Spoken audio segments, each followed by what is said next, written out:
third form of assisted adaptation is through landscape management, or what people might call creating conservation hospitable landscapes. So this is a bit similar to community-based natural resource management. It's around managing the general landscape, or actually allowing particular or the way that the landscape is developed to be hospitable to the adaptation needs of ecosystems.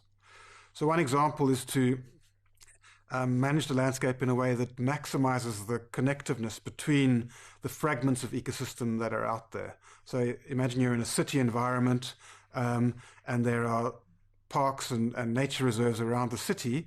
You want also to have green spaces or green corridors that connect those bigger areas of biodiversity within the city. And the same might be the case in a farming environment. Rather than having 10 square kilometers of wheat fields, you might want patches of wheat fields with some natural vegetation between them that allows the species that are wanting to move across these farming areas to have these corridors to move through. So this really helps then with the connecting up of both individual fragments of biodiversity within the managed landscape, but also connecting up the larger protected areas we talked about earlier.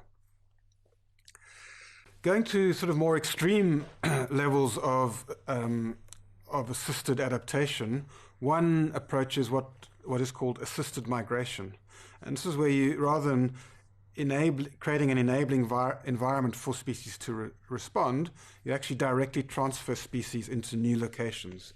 And this is because perhaps they can't move fast enough at the existing rates of climate change, or maybe that landscape management has created too many barriers that prevents them from being able to respond in the way that they would like to. This idea of translocation is also really relevant when one's thinking about restoration.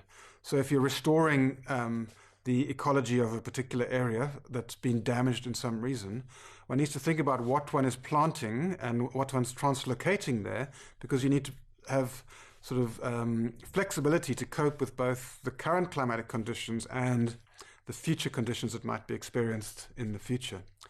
So a really nice example of that, unfortunately not from Africa, is from Victoria in southern Australia, where was it about 5 or 6 years ago, there were those really severe wildfires that destroyed whole suburban areas almost, but at the same time destroyed a whole sort of a tranche of natural forest in protected areas.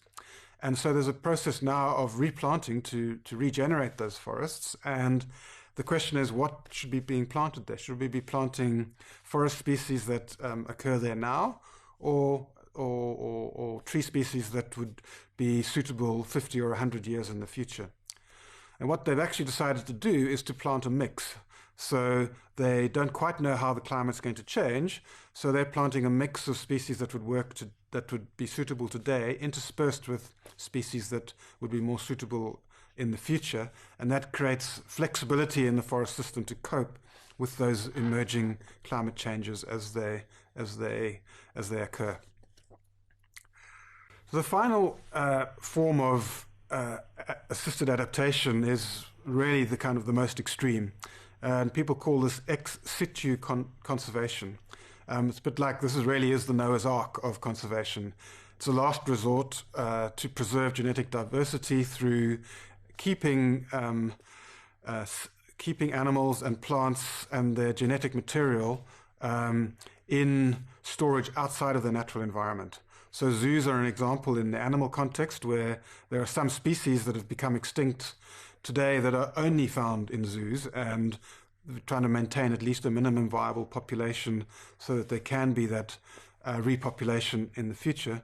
But also for plants, ideas such as the Millennium Seed Bank, the Svalbard Vault, which is this tunnel deep in the ice in the northern Arctic, and the Global Genome Initiative. So all of these are basically processes to store seeds and genetic material as an insurance for the future.